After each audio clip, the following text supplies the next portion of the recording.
Hey everybody, what we're going to be tying today is a little simple wet fly pattern that sure ought to catch you some fish. These wet fly patterns are some of the original patterns that were tied back in the day, when fly fishing first started, and they were popular for a long time, kind of went out of favor. I used to tie a lot of them and kind of got away from them. I've just started retying them recently and remember why I like them so much, and I tell you what, they sure catch fish. So let's get going here. For a hook, we're going to use a lightning strike. This will be a size 16. This is a nymph hook. You can certainly use a dry fly hook. They make wet fly hooks. I don't know if that's really necessary, but this will work. So for dubbing, we're going to use rabbit dubbing cream. I'm going to use Peacock herl. A couple strands of that. Then for the hackle, we're going to use a feather from a Hungarian partridge. It's kind of the classic bird feather to use on these wet fly patterns. There's others you can use, but this is probably the one that's used the most often. Now, we've got 8/0 green uni thread on here, or olive. You could certainly use silk thread if you wanted to. That's some of the classic ways it was done. Silk has got a shiny texture to it, and it will shine through the dubbing and kind of give you more of a little opalescence when the fly is fished and when it gets wet. But for the pattern today, we're going to use the plain thread, olive thread by Uni. Okay, now let's talk about the hackle feather just a little bit. These things are tied a lot on size 18 hooks, 16, 18s, and I mean you'd certainly tie it down to a 20. 14 and 12 also works. The problem you have on a Hungarian partridge hide is that you don't have that many number 18 feathers. Probably the best ones you've got in that size are on the neck of the fly or neck of the bird, but those run out after you've been tying just a little ways. So instead of going to get another bird or another pelt, what you need to do is use what you got, and there's certainly techniques to do that, and I'm going to demonstrate one of those today. What we're going to do is we're going to get a feather. Okay, now this is off the back. And what you want is the feather, the barbules of that feather, to be the length of the hook, and that on this particular pattern, that means from behind the eye to basically where that hook bends, right back here. Okay, so if you just take a feather off the back of the bird and you're going to strip some of this woolly junk off of here, all right, and you're going to notice that the longest feathers there are much longer than that. So what you're going to do is we're going to strip this down. I'll completely get these woolly boogers off of here, and we're going to stroke this back, and then we're going to cut a little V in it. All right.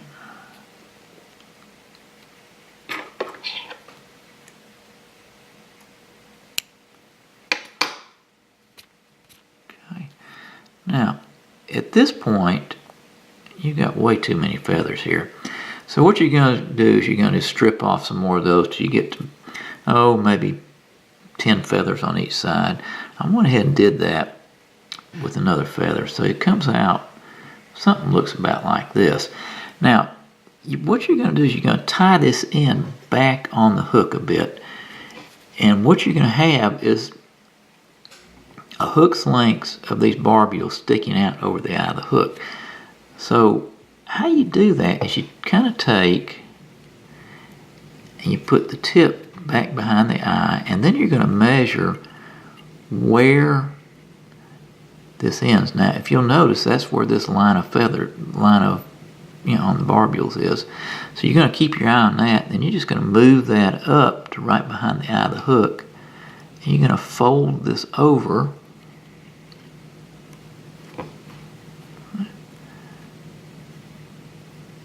like this, and then you're going to take a wrap. Okay. Not a heavy wrap, but a looser wrap. I'm gonna move that a little further up. All right. Try that one more time. So you got a loose wrap here, and you're just gonna move those feathers around a little bit so they more or less surround that hook. Okay. And you're gonna come back just a bit and trim that stem off.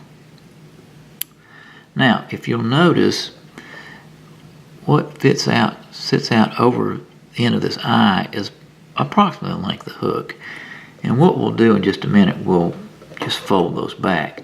First, what we're going to do is we're going to go back to basically the barb of the hook above that. And we're just going to stop our thread right there, and we're going to wax it.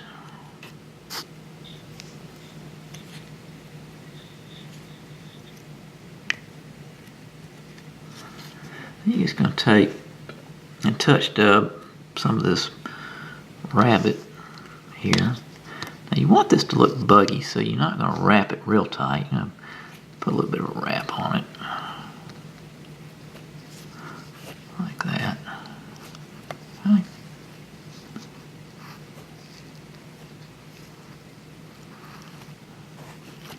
Okay.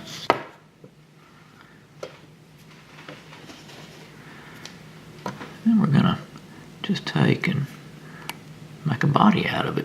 Okay, we're going to come approximately 2/3 of the way back towards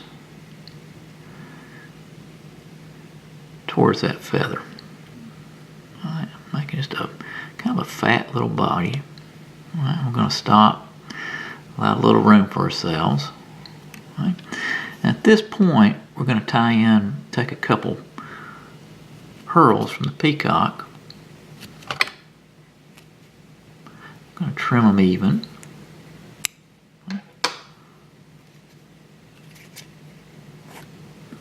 Just going to tie those in right there.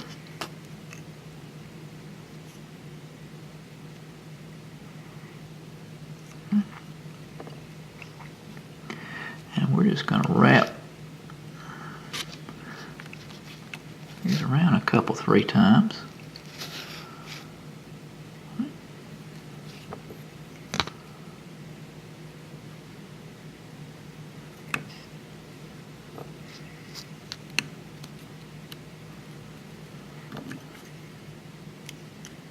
Okay.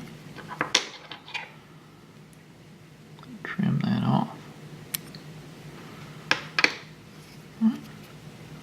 And what I'm going to do is I'm going to wet my fingers a little bit, and we're just going to fold that back, stroke that back. Okay. And we're going to take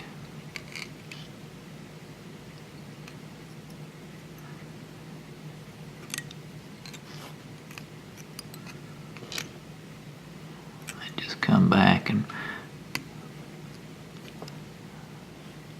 just trying to get this so it comes around the hook. Now the advantage to the partridge feather is these fibers will actually move when they get wet in the stream current, and it may kind of wave a little bit, and it just gives it a real buggy-like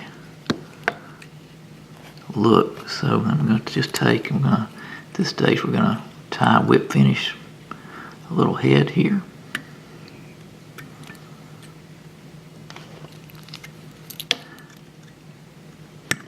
Cut that off. Trim this little boogie off right here. There you go. Pretty little wet fly pattern. These things are just dynamite. So tie and enjoy.